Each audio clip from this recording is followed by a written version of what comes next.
Hello guys, bersama saya lagi dalam Alright Nopo Channel. Makin gentarlah ya Tun Dr. Mahathir, mungkin juga Abaka Muhyiddin Yassin, sahabat-sahabat semua, kerana kenyataan terkini daripada pihak ISPRM. Mereka telah mengesahkan akan memanggil mantan-mantan Perdana Menteri ini dan akan disiasat berkaitan dengan skandal yang dikatakan oleh Datuk Seri Anwar Ibrahim sebagai merugikan negara kita. Jadi apakah skandal itu? Ya, jadi mari kita kongsi ya bersama kenyataan daripada pihak ISPRM ini. Tapi sebelum saya teruskan, sahabat-sahabat semua, jangan lupa juga terus support Alright Nopo Channel dengan cara tekan butang subscribe, like dan share. Mari kita ikuti berita gempak hari ini. ISPRM akan siasat bekas Perdana Menteri.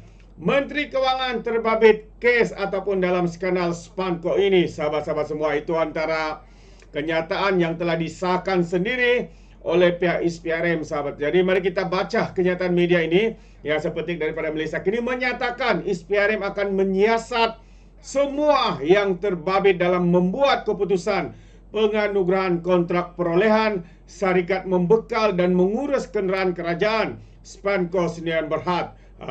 Jadi Ketua Pesuruhjaya ISPRM Azam Baki berkata mereka termasuk Perdana Menteri dan Menteri Kewangan ketika itu ya antara 1990-an dan juga yang berlaku pada tahun 2020, sahabat-sahabat semua. Jadi dia dipetik oleh Berita Harian semasa dalam program Cahna Rasuah bersama pengamal media Sarawak di Kuching. Hari ini sebagai berkata keterangan daripada semua yang terbabit itu perlu bagi melengkapkan siasatan kes berkenaan. Katanya kita akan panggil sesiapa saja yang membuat keputusan pada masa itu yang memutuskan untuk memberi projek kepada Spanco. Kita lihat sejarah penubuhan syarikat itu pada tahun 1998 atau 1999. Jadi siapa saja yang terbabit ketika itu, termasuk Perdana Menteri dan Menteri Kewangan, akan dipanggil untuk rekod kenyataan dan mengetahui apa yang mereka tahu berkenaan dengan kes itu. Katanya Spanco menjadi syarikat tunggal yang memegang konsesi untuk membekal dan menyelenggara kenderaan kerajaan sejak 1993. Semalam Perdana Menteri Anwar Ibrahim menyifatkan kontrak perolehan Spanco sebagai hanya merugikan negara dan berjanji tindakan penguatkuasaan tegas termasuk oleh ISPRM dan lembaga hasil dalam negeri dalam memerangi rasuah dan penyelewengan. Dia memetik kes Spanco sebagai contoh antara usaha kerajaan membasmi rasuah. Bulan lalu ISPRM menyerbu rumah seorang tycoon serta pejabat dan syarikat yang berkaitan dengan ahli perniagaan itu sebagai sebahagian daripada siasatan kes atas Spanco. Dokumen mengenai 100 akaun persendirian dan korporat dilaporkan turut dirampas untuk siasatan semasa serbuan berkenaan. Susulan itu, akaun bank hartawan yang dikatakan memiliki puluhan juta ringgit tersebut dilaporkan dibekukan.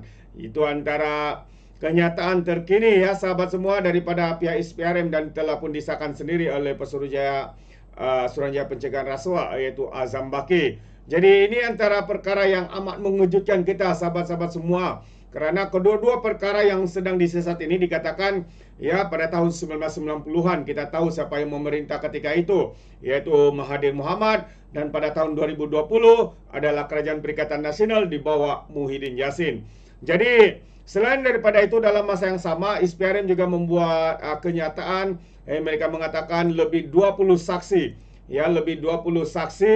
akan dipanggil untuk membantu siasatan isu skandal Spanco ini.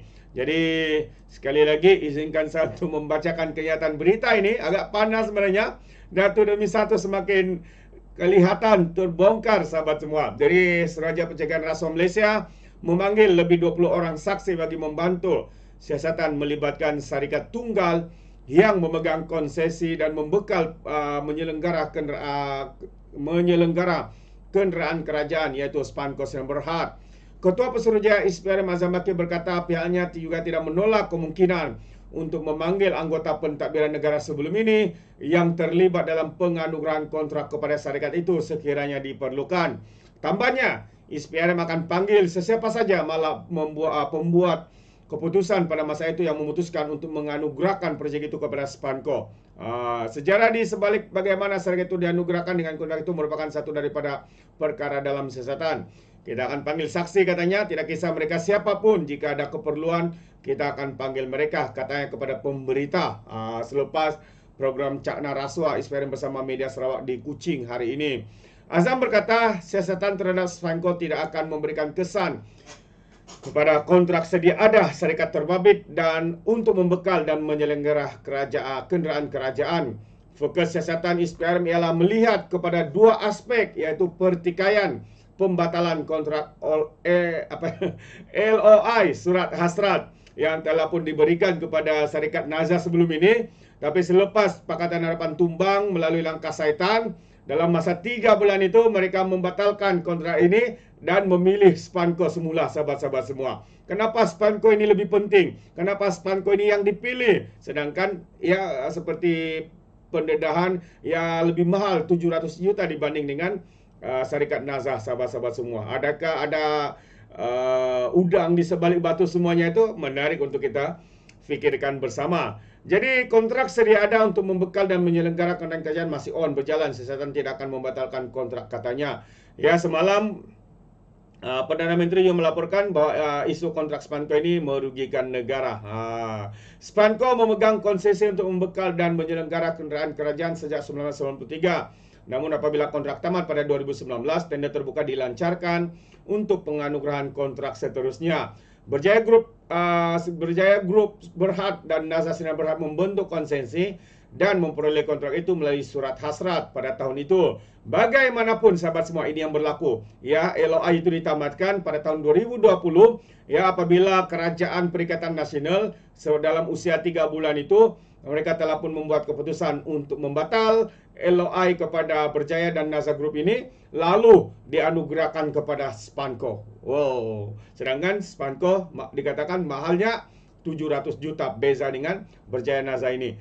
Jadi pada Julai tahun lalu pengasas Berjaya Vincent Tan menfailkan saman terhadap Kementerian Kewangan dan Spanco berhubung LOI yang ditamatkan dan mendakwah kontrak itu dianugerahkan kepada Spanco walaupun harga yang ditawarkan syarikat berkenaan lebih tinggi.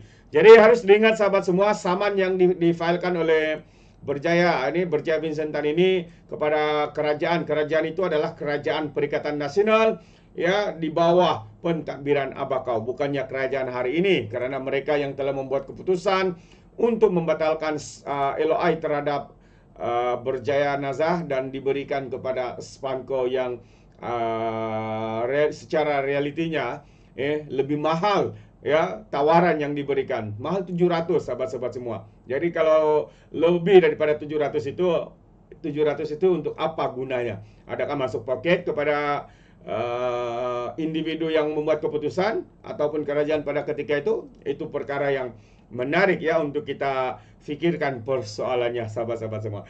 Jadi menarik sahabat semua, ini dia berita gempa terkini daripada SPRM. Jadi bagaimana pandangan Anda? Anda boleh berikan komen pandangan dalam ruangan komen. Terima kasih. Izinkan saya untuk mengundurkan diri. Dan seperti biasa, peribahasa mengatakan dapat pengkangkap 2 tahun keinginan. Dalam bahasa Melayunya, tepuk dadah, tanya selera. Sekian saya daripada Alright Channel. Kita berjumpa lagi. Bye-bye.